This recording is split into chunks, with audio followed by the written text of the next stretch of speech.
The Truth and the Word. A Battletech fanfic for the Word of Blake.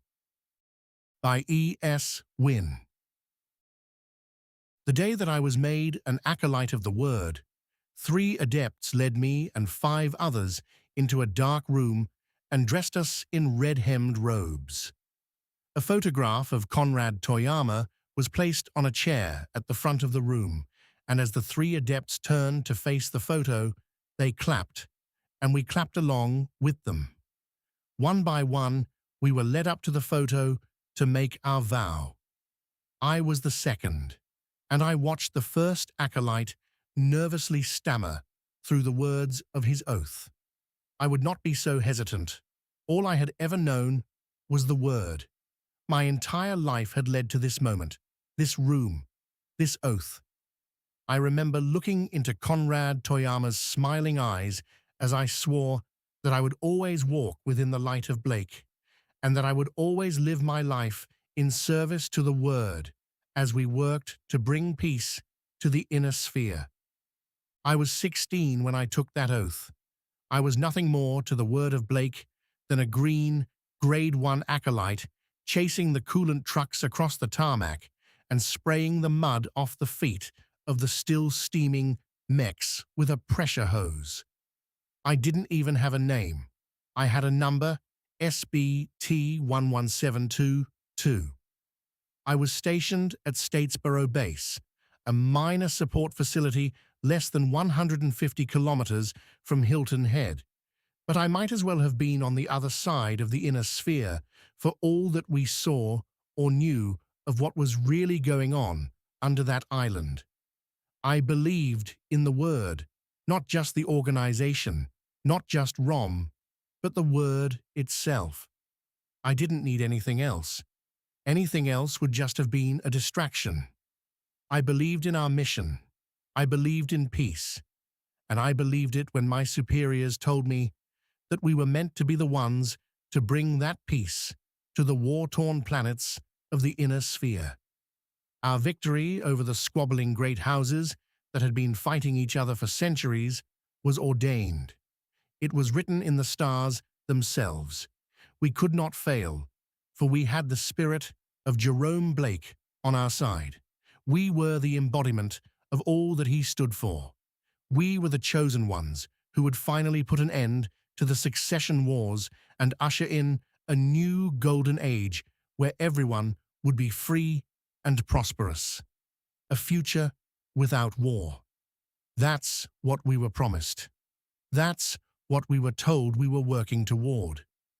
Of course, we all knew there would be bloodshed along the way.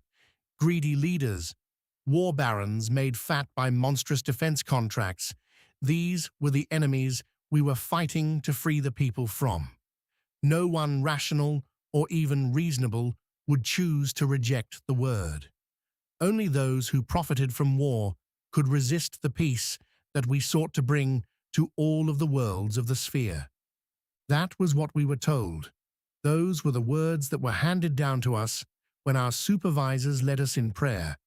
It was written in the reports we submitted, even the mundane ones, for the glory of the Word, for the glory of Blake, for the glory of all mankind. Always we knew that with every action, we were doing the right thing. Our daily briefings always promised us a future of peace.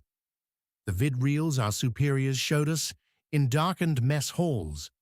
They were full of glossy, bright images of mechs posed with crisp, crimson-banded paint jobs, cannons smoking or steaming in rain to make them look like the mech had just walked through a battle completely unscathed.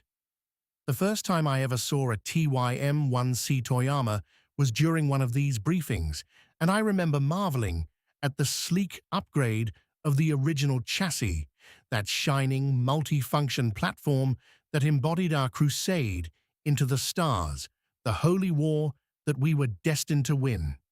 Grand Titans, light rays, blue flames, and white flames.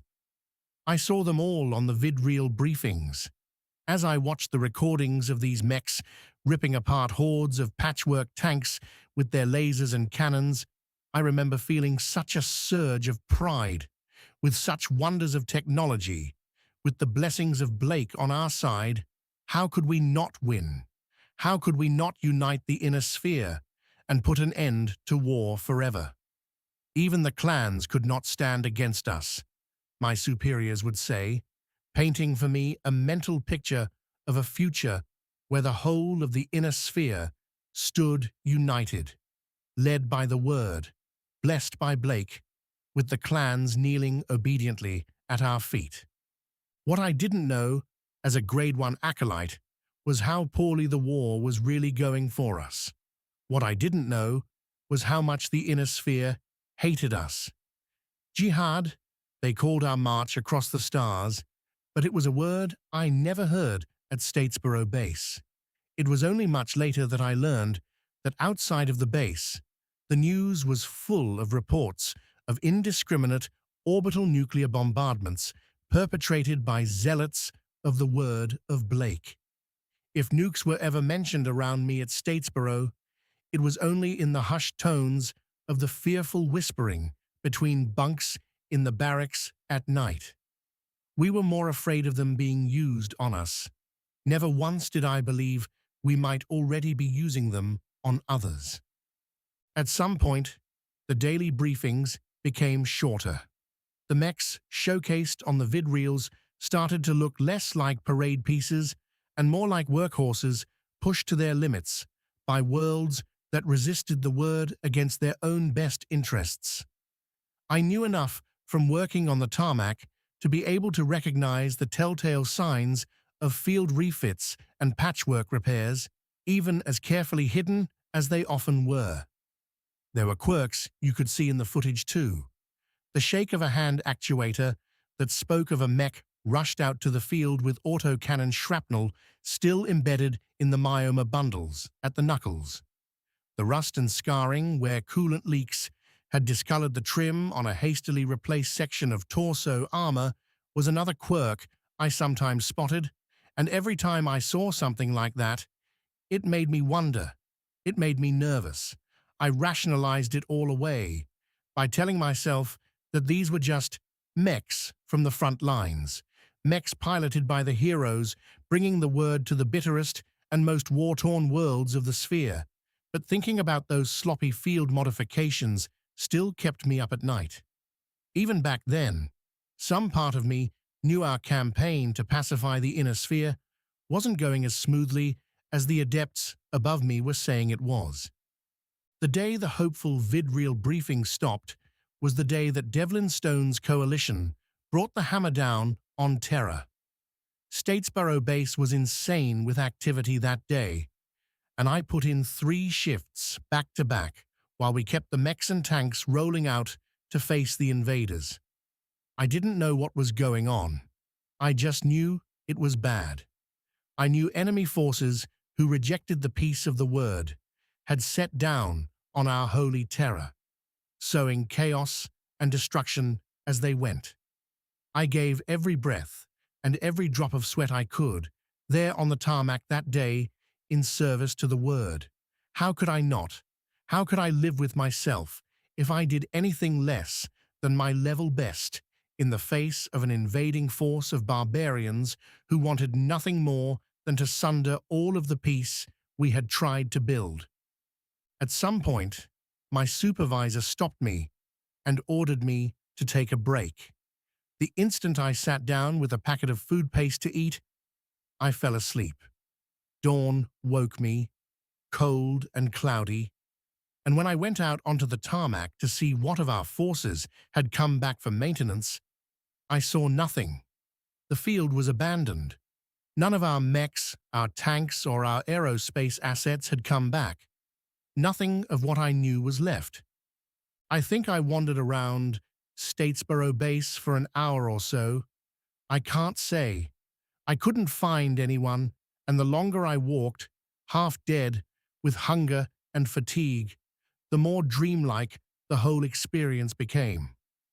At some point, I wandered into the mess, picked up a handful of salted crackers, and started to nibble at them while I watched murmurations of birds swirling over the swamps and the deserted stretches of rain, wet tarmac.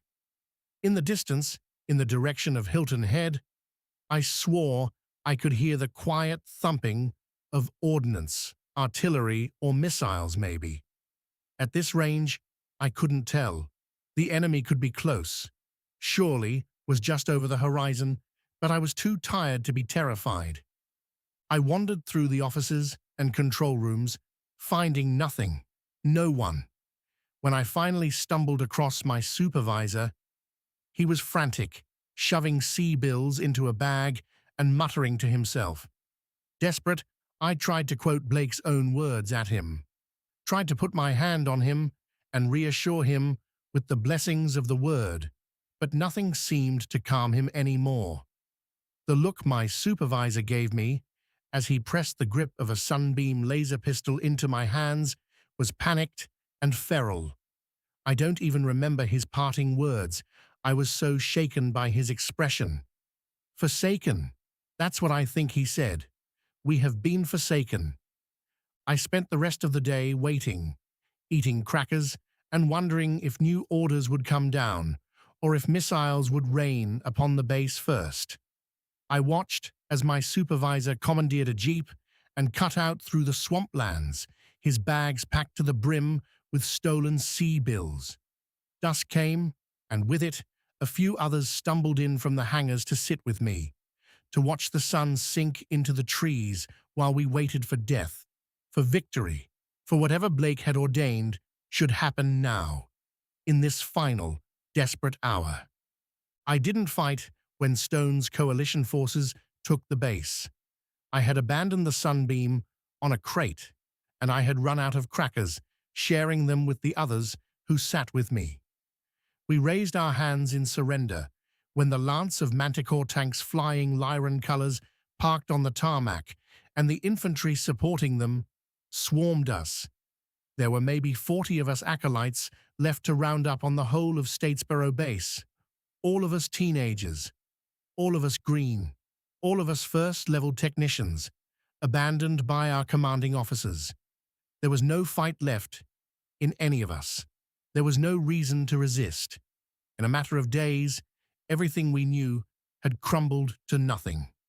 Many of us felt like my superior had. Forsaken. It was a word I heard a lot in those days. In retrospect, Stone's forces treated us more kindly than we probably deserved. I only found out about the re-education camps when we were herded into one, replacing the soldiers and mech warriors that had been kept there until the word of Blake fell. A token cadre of Stone's soldiers watched over us in the massive camp that previously had held thousands of our own prisoners, and in the days that followed, I learned so many horrible things about the organization that I had supported unquestioningly. I learned how the outsiders saw us, and I learned that it was not because of barbaric brainwashing, as we had been told. No, their hate was deserved. I learned about the horrors of the camps. I learned about the fanatical soldiers augmented with terrifying cybernetics, who carried Blake's blessings on their lips as they tore their way through mechs and men with equal ease. Perhaps worst of all, I learned about the nukes.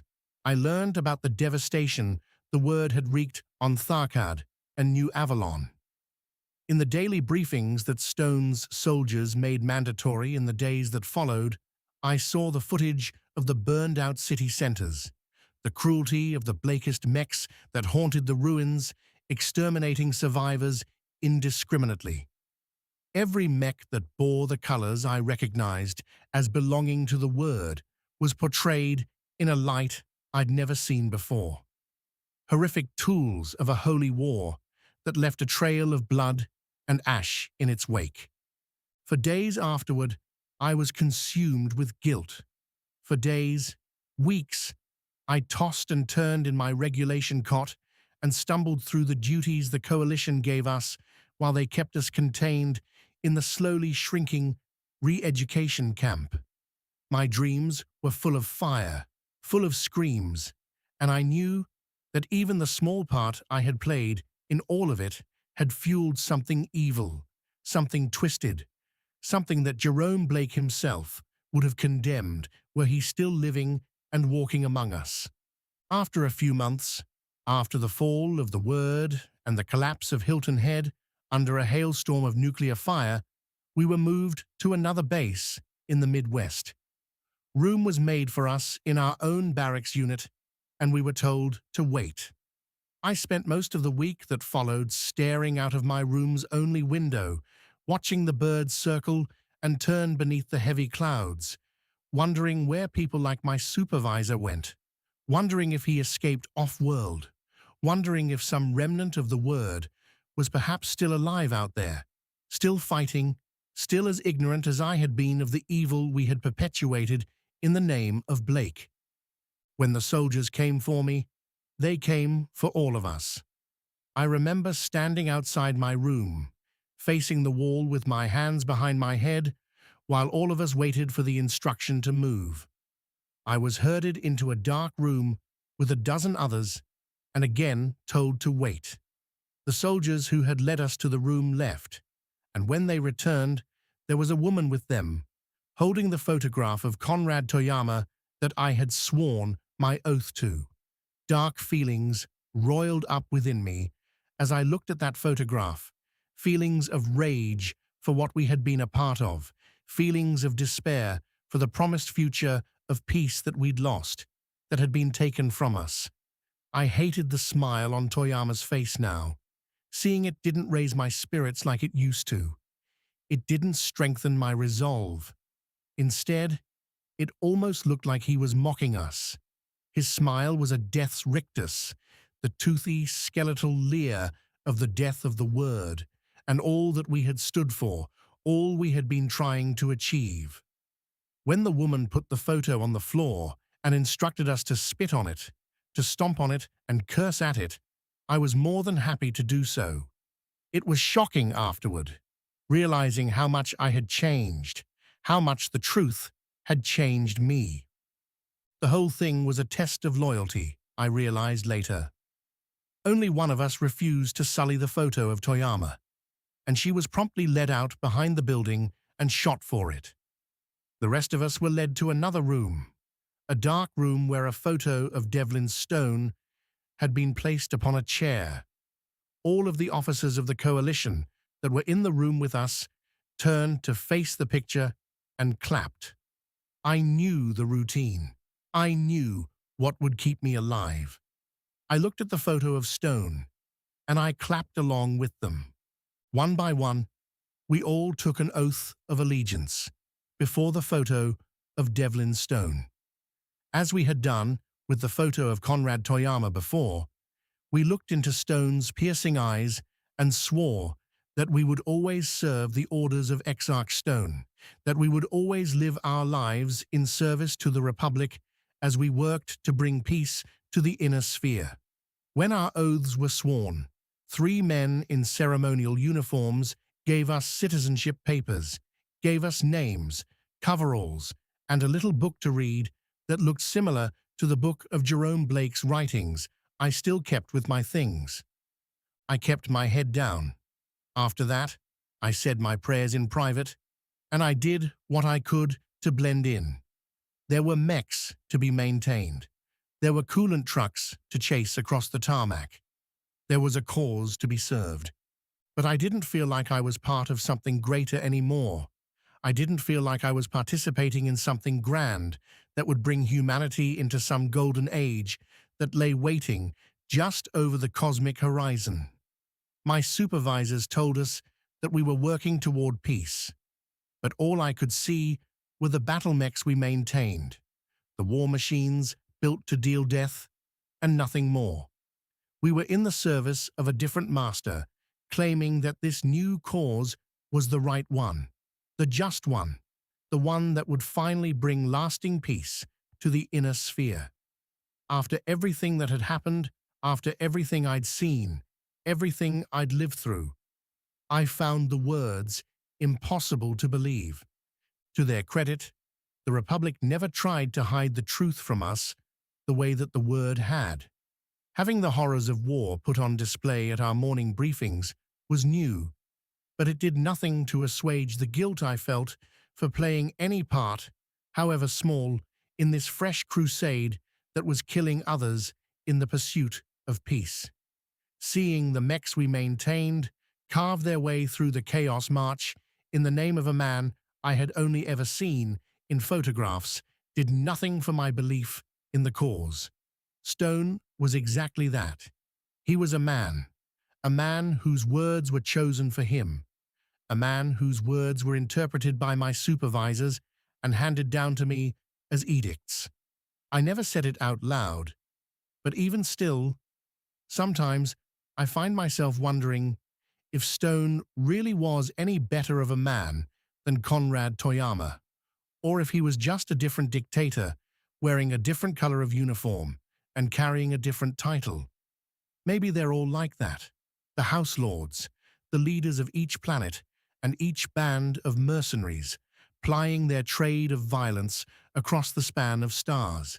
Maybe they're all just men you only ever see in photographs. Maybe their nations are no less destructive than the Word was, even at our worst.